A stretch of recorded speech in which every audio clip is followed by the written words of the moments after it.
Are Built Bars really keto friendly? They say guilt-free on the package, but that's to be determined.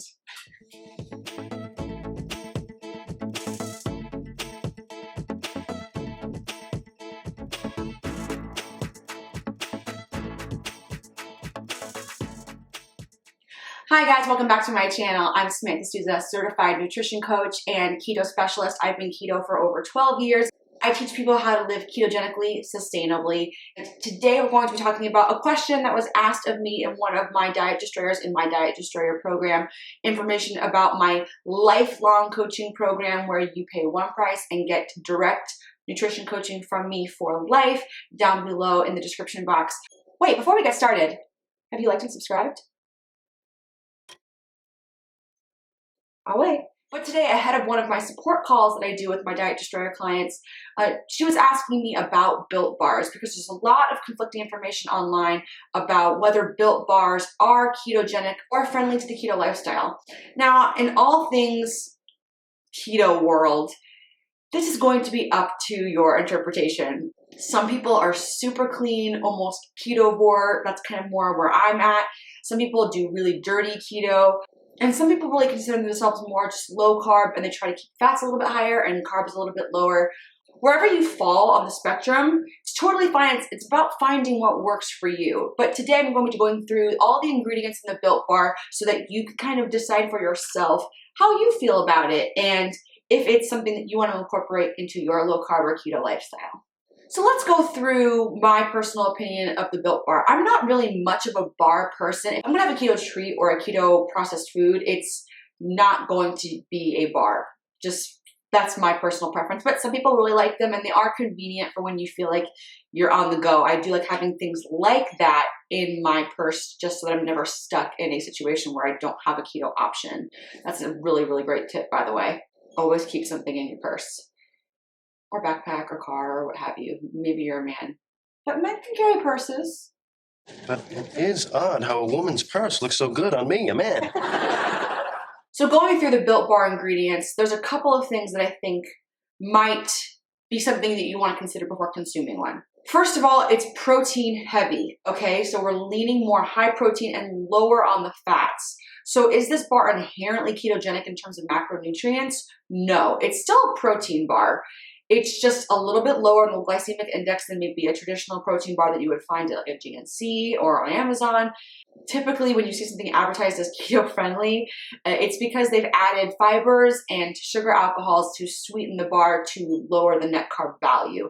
I have a whole video all about net carbs and my opinions of them. Over the years, it has changed with the onslaught of massive amounts of products that are artificially inflating their fibers with chicory root and sugar alcohols and then subtracting everything and just pretending like that's gonna disappear. Where do those calories go? But still, if you have no idea what I'm talking about in terms of net carbs, I have a whole video about that you can click on after this. So it's simply from a macro ratio standpoint, it's not really keto, it's more just kind of low carb, I would say. So even if you're not keto and you're just somebody trying to keep carbs down, then maybe this is right for you because overall, even if you're going by total carbs, it's still pretty decent number if you can make that fit into your low carb lifestyle. Ketogenically, I don't know if I would spend all my carbs on this, but the next ingredient besides water is dark chocolate that is sweetened with sugar. That should be your tell-all right there.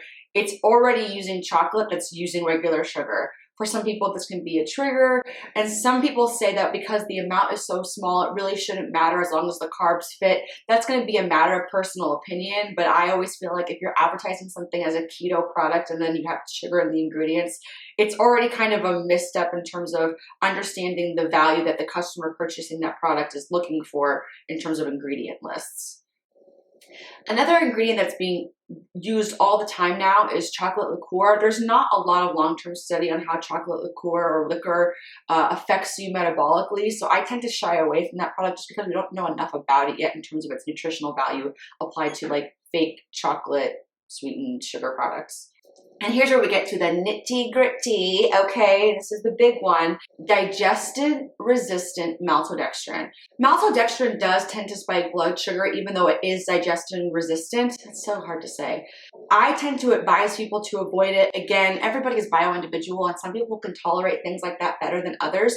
But maltodextrin is one of those things that you'll find in sugar-free products all the time. A lot of the times it's meant to prevent things from like caking up, even something as small as that. And other times it's used as a mild sweetener in a product and it can spike blood sugar. And when it's this high on the ingredients list, I tend to tell people to just be cautious. I'm not saying to avoid, but I'm saying be cautious.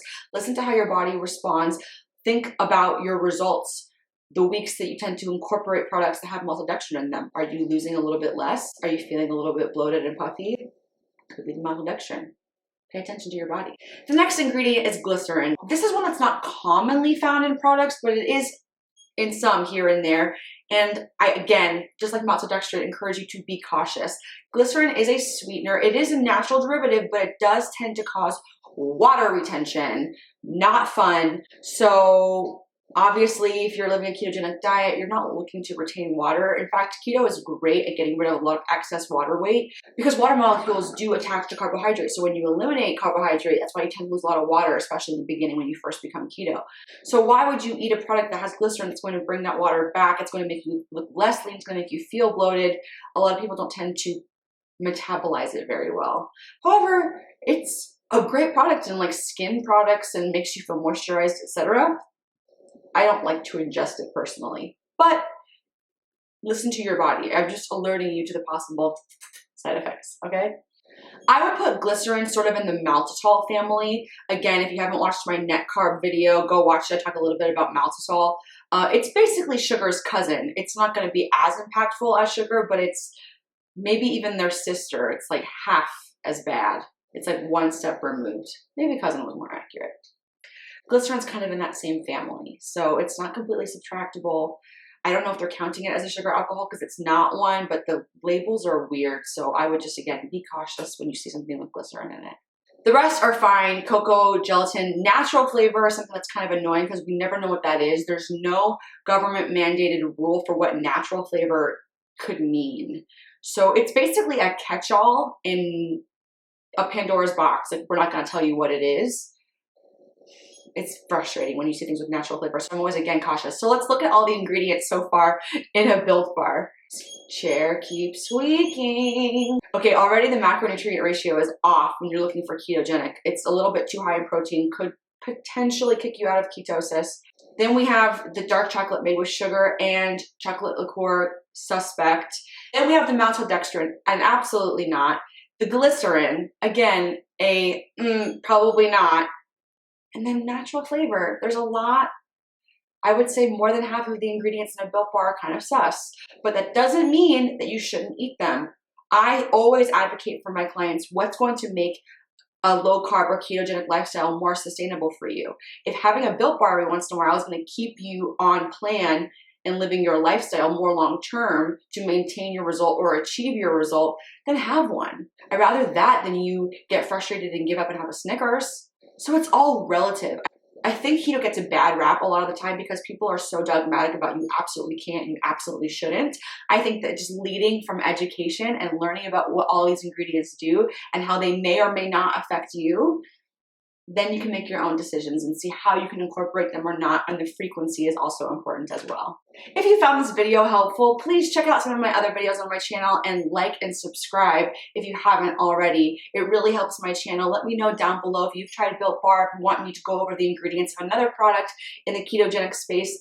There's always so many new products and it's kind of a double-edged sword. It makes our lives easier because we have keto versions of these foods, but on the other hand, a lot of things say keto when they're actually probably not, and they're going to derail you in your progress. It can be a trap.